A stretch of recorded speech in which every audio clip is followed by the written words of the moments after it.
So example 7.3.2, test of the mean using t-test. So in 2011, the average life expectancy for a woman in Europe was 79.8 years. The data in the table below are the life expectancies for men in European countries in 2011. So do the data indicate that men's life expectancy is less than 79.8 years, which was that of women? And we're told to test at the 1% level of significance. So again, this 1% here is our alpha. So you'll see that we've been given, it's not 5% on this one. So this one we're going to compare our p-value and see if it's less than or equal to 0.01 instead of 0.05. All right, so again, here we have a list of data that we could upload to StatCrunch.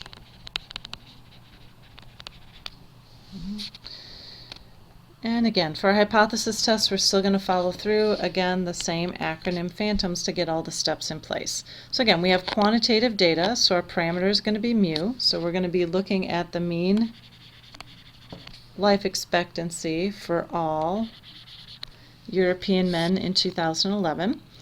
Okay, we don't know that value, so we're going to get information from our sample. So the corresponding random variable here is x bar, which is going to be the mean life expectancy for 53 of them. So if we count up here, in this case, n here is 53. So 53 randomly selected European men in 2011. All right, our second step, H, is to set up the hypotheses. We have quantitative data, so our parameter will be mu. We want to test that this mean expectancy is less than 79.8 years. So that will be our alternative, which makes our null hypothesis mu equal to 79.8 years. And our level of significance they gave us was 0.01. Okay, the next letter in PHANTOMS is A, so we're going to check the assumptions. All right, so again, we need to check that a random sample of size n was taken. So in this case, we've got a sample of 53 life expectancies of European men in 2011. The data are actually all the life expectancies for every country that is considered part of Europe by the World Health Organization. However, the information, it's still sample information since it's only for that 1 year. So it may not be a random sample, but again, we're just going to proceed and assume that it's random enough. The next condition, we either need a normal population or a sample size of at least 30 with no outliers. So in this case, we're going to check some graphs. So if we look at the histogram, it doesn't really look all that bell-shaped. Okay, it looks left skewed.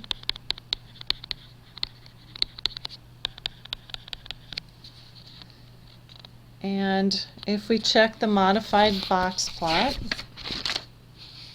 it does show no outliers, which is good, because in this class we're not going to learn how to deal with outliers, so there are no outliers in the data set. And if we look at the normal probability plot, so again, your StatCrunch calls these QQ plots. Your book calls them normal probability plots.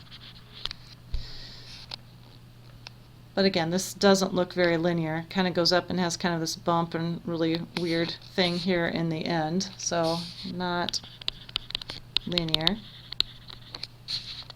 So the population here does not appear to be normally distributed, but in this case the sample is, so the sample size we should put here, sample size is at least 30, and the modified box plot showed no outliers. Okay, so in this case we're checking the other condition. So n needs to be at least 30 and there's no outliers. And in this case our sample size is 53. So that is at least 30, and the modified box plot didn't show any outliers for us. So that condition is met.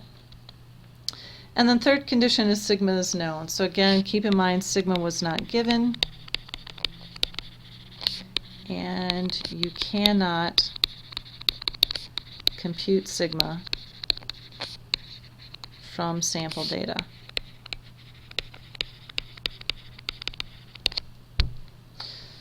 Our next step is to name the test that we're going to use. So we just check the conditions to use the t-test.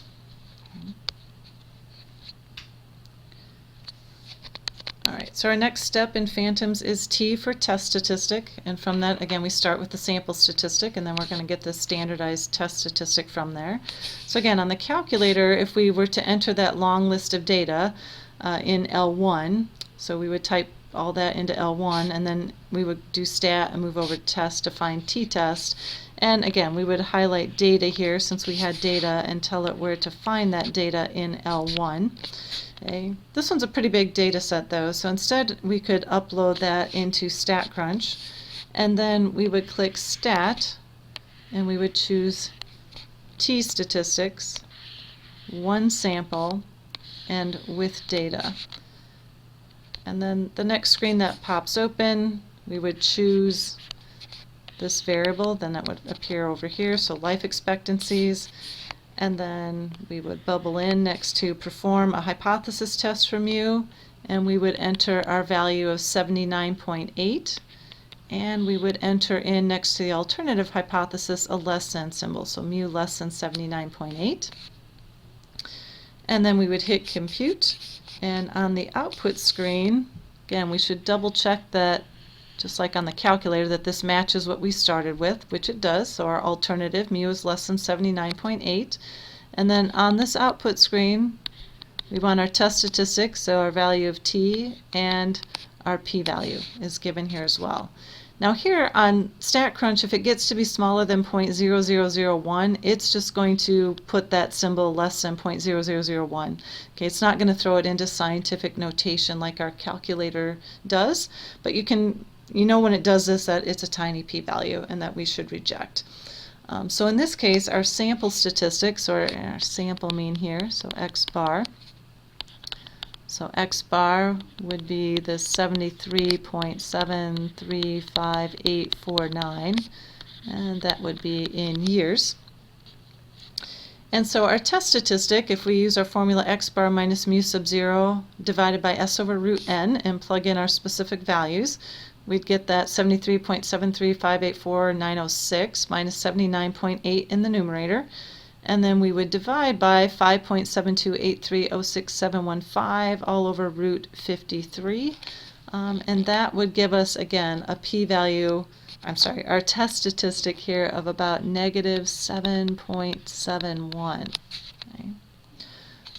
All right, so this is our first negative test statistic that we've seen in the section. So this means the observed sample mean is about 7.71 standard deviations below the claimed population mean. So again, really far, but in the other direction now. So again, we have a really unusually low value of x bar in this case.